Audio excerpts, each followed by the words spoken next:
Welcome guys, एक बार फिर से आपका स्वागत है हमारे इस यूट्यूब चैनल पे। फ्रेंड्स, आज की इस वीडियो में हम सीखेंगे हाउस वायरिंग में यूज होने वाले स्विच बोर्ड की वायरिंग कैसे करते हैं, जिसको आप एक्सटेंशन के तौर पे भी यूज कर सकते हैं।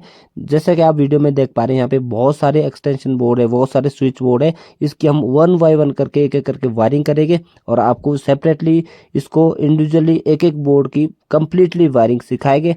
तो बने रहिए वीडियो में। सबसे पहले हम स्टार्ट करते हैं पावर पॉइंट से। आपको पता होता है पावर पॉइंट जो होता है हमारा, वो है 16 एम्पियर का। इसमें एक स्विच और एक सॉकेट होता है। उसकी वायरिंग के लिए सबसे पहले हमें 2.5 mm की वायर यानी 2.5 mm स्क्वायर की वायर चाहिए। इसके लिए हमने क्या करना है कि जो एक स्विच है, स्विच और सॉकेट में आपस में जो है इसको सीरीज में कनेक्ट करना है।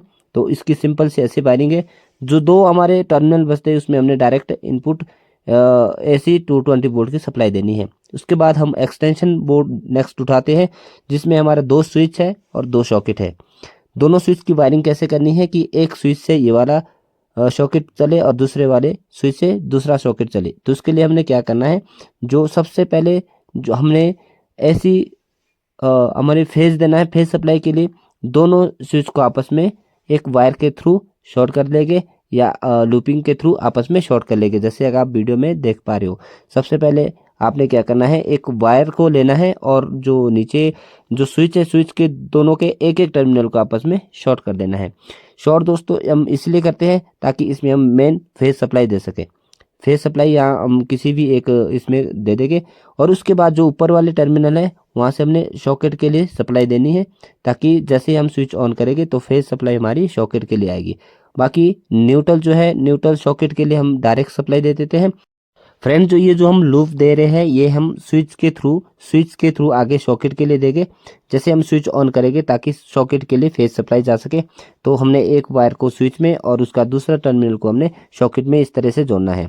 जैसे हमने पहले वाले टर्मिनल में ऐसा करा था, तो जैसे स्विच और सॉकेट के कनेक्शन करे थे, वैसे ही दूसरी साइड का जो स्विच और सॉकेट है उसके भी सेम कनेक्शन करने हैं। यहाँ से हमने सप्लाई देनी है सॉकेट के लिए। जो हमारे सॉकेट बचे हैं, सॉकेट के जो दूसरे टर्मिनल बचे हैं उसको हम न्यूट्रल सप्लाई दे देंगे, वो भी हम आपस में सीरीज में इसको कनेक्ट करेंगे। डिटेल में हम आगे इसको समझेंगे, पहले आप इतने कनेक्शन को इसको देख लो। इसके कनेक्शन इंटरनली इस तरह से होते हैं। उसके बाद हम एक और एक्सटेंशन उठाएंगे, जिसमें एक स्विच सॉकेट है, एक फैन है और बाकी इसके अलग अलग जो चार स्विच है जो आगे लूप जाएगी, या फैन आपका बल्ब हो सकता है और ट्यूब हो सकती है, उसके लिए जाएगी। तो सबसे पहले हमने क्या करना है कि सबसे पहला काम हमने ये करना है, जहां हमने फेज सप्लाई देनी है उस फेज सप्लाई देने के लिए सबसे पहले जो स्विच है, जितने भी स्विच के टर्मिनल है उसका एक साइड को आपस में एक वायर के थ्रू लूप करके आपस में शॉर्ट कर देना है, जैसे कि आप वीडियो में देख पा रहे हो। तो सबसे पहले हमने क्या करा कि एक वायर लेनी है, उसको छील लेना है। छीलने के बाद जितने भी स्विच है उसको एक एक टर्मिनल, एक साइड के टर्मिनल को आपस में जो है शॉर्ट कर देना है। उसके बाद जो आपका जो फैन के दूसरे साइड एक स्विच था जो हमने सॉकेट के लिए लगाया है, उसके लिए भी हमने फेज सप्लाई के लिए एक लूपिंग दे देनी है। उसके बाद हम इसको जो है वो उसको टाइट कर लेंगे। अब इसके बाद हमने नेक्स्ट प्रोसेस क्या रहेगा हमारा कि जो हमारे सॉकेट के लिए है, सेम सॉकेट के लिए स्विच के थ्रू जाएगी। स्विच का जो दूसरा टर्मिनल है वहाँ से एक लूप वायर लेनी है और एक हमने टर्मिनल स्विच में जोड़ना है और एक सॉकेट में जोड़ देना है। इंटरनली इसका इस तरह से कनेक्शन रहता है। उसके बाद वायर कैसे इसमें जुड़ेगी इसको हम आपको डिटेल में आगे समझाएंगे, एक एक बोर्ड को उठाकर एक एक सेपरेट करके। पहले आप स्टेप बाय स्टेप करके इतना आप समझ लो। इसके बाद जो हमारा फैन है ना, फैन के एक सप्लाई हम स्विच में जोड़ेंगे, दूसरे को आगे हम फैन से जो वायर आएगी उसमें जोड़ देंगे। तो ये हमारा इतना सा जो सर्किट बोर्ड है वो कंप्लीट हो गया है। अब हम नेक्स्ट सर्किट बोर्ड को उठाएंगे, उसकी वायरिंग को सीखेंगे। जैसे कि दोस्तों आप इस वीडियो में देख पा रहे हो, हमने पहले इसमें कंप्लीट वायरिंग कर ली थी। अब नेक्स्ट इसमें हम क्या प्रोसेस करेंगे कि एक और एक्सटेंशन बोर्ड लेंगे, स्विच बोर्ड लेंगे, जिसमें हमने अलग अलग 6 स्विच लेने हैं और एक सॉकेट लेना है। अब 6 स्विच और एक सॉकेट के कनेक्शन कैसे करते हैं, अब आप इसको स्टेप बाय स्टेप देख लो। फ्रेंड्स, इसके कनेक्शन भी बहुत ही ईजी है, बहुत ही आसानी से आप इसके कनेक्शन कर सकते हैं। कि इसमें करना क्या है कि सिंपल जितने भी स्विच है, स्विच को सबसे पहले एक वायर लेनी है और एक लूप लेनी है, उसको छील लेना है वायर को, और आपस में जो नीचे वाला टर्मिनल है उसको आपस में जो है शॉर्ट कर देना है।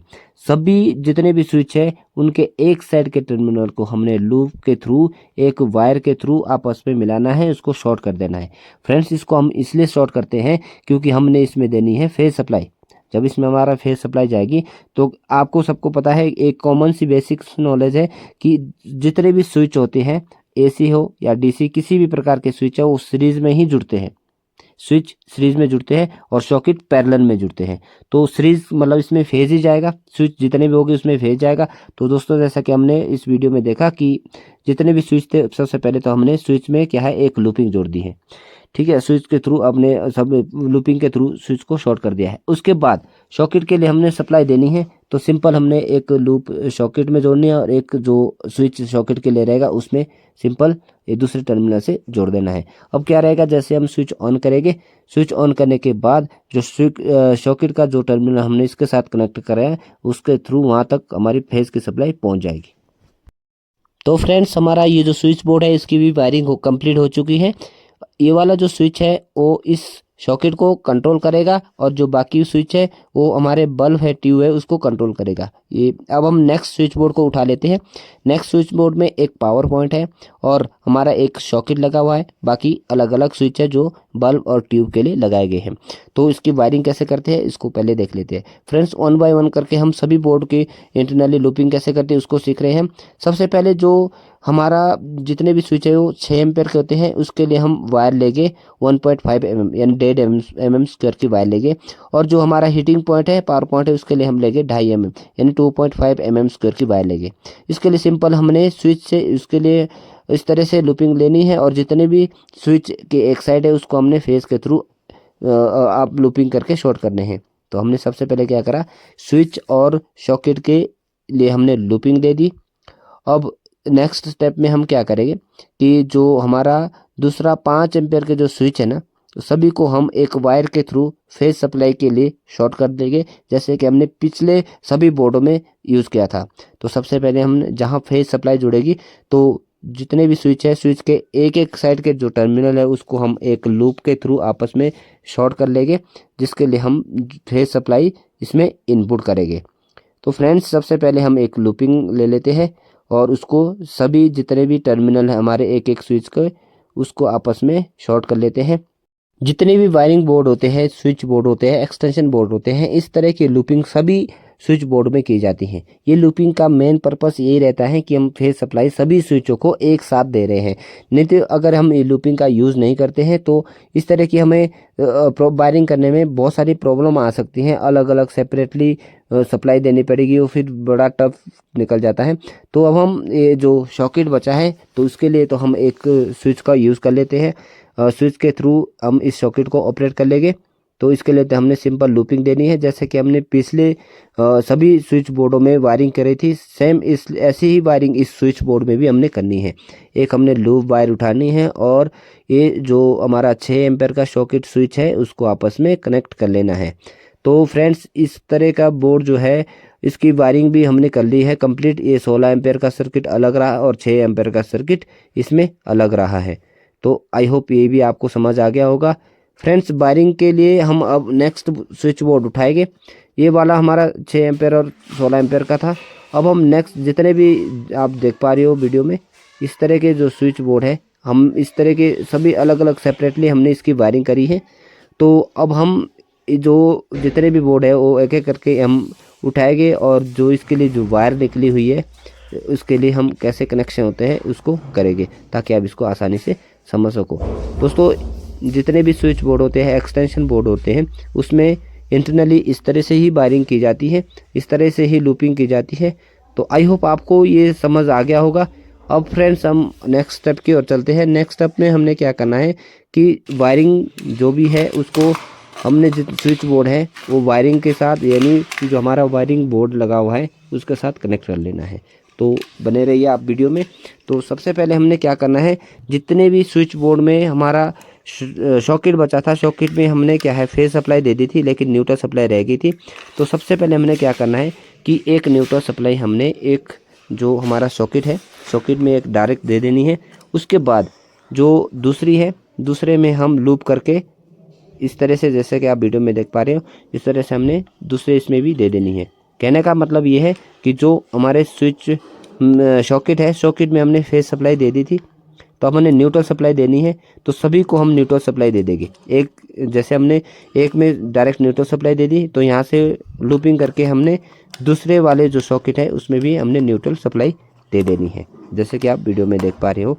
इस स्विच बोर्ड में हमने फेज़ के लिए पावर सप्लाई या फेज़ के लिए लूपिंग वायरिंग हमने पहले ही कर ली थी। अब हमने न्यूट्रल के लिए, सॉकेट के लिए जो न्यूट्रल सप्लाई जानी थी उसकी भी वायरिंग हमने कर दी है। मेन सप्लाई हमने एक सॉकेट में दी, वहाँ से लूपिंग करके हमने सप्लाई दूसरे वाले सॉकेट को दी है, जैसे कि आप वीडियो में देख पा रहे हो। ब्लैक कलर की जो वायर है वो हमने न्यूट्रल के लिए यूज़ की है। फ्रेंड्स, आपने देखा होगा जो हमने दो स्विचों को आपस में लूपिंग के थ्रू शॉर्ट किया था, तो उसमें हमने एक में मेन रेड सप्लाई दे देनी, यानी फेज सप्लाई दे देनी है। जैसे कि आप इसमें देख पा रहे हो, हमने क्या करा, जो स्विच है आपस में जो शॉर्ट करी थी एक साइड की लूपिंग, उसमें हमने मेन फेज जोड़ देना है। तो जितने भी आप ये स्विच बोर्ड देख रहे हैं इसमें सेम इसी प्रकार की हमारी पावर सप्लाई रहेगी। एक हमारी न्यूट्रल पावर सप्लाई रहेगी, एक फेज पावर सप्लाई रहेगी। जहाँ पे हमने लूपिंग करा हुआ है उसमें हमने फेज वायर जोड़नी है, और जो हमारा सॉकेट का एक टर्मिनल खाली बचा हुआ है उसमें हमने देनी है फेज सप्लाई। फ्रेंड्स, इसी तरह के सभी इसमें वायरिंग होगी। इसमें अर्थिंग हमने नहीं दी है, अर्थिंग वाला टर्मिनल सेपरेटली ऊपर वाला रहता है, इसमें अर्थिंग वाला टर्मिनल, इसमें अर्थिंग सप्लाई नहीं दी है, तो आप इसमें अर्थिंग जरूर से कनेक्ट करना है। फ्रेंड्स, ये वीडियो थोड़ी लंबी हो सकती है, नेक्स्ट वीडियो में हम, अगर आपको कमेंट करोगे तो नेक्स्ट वीडियो हम जल्दी ही अपलोड कर देंगे। तब तक के लिए thank you, take care, thank you.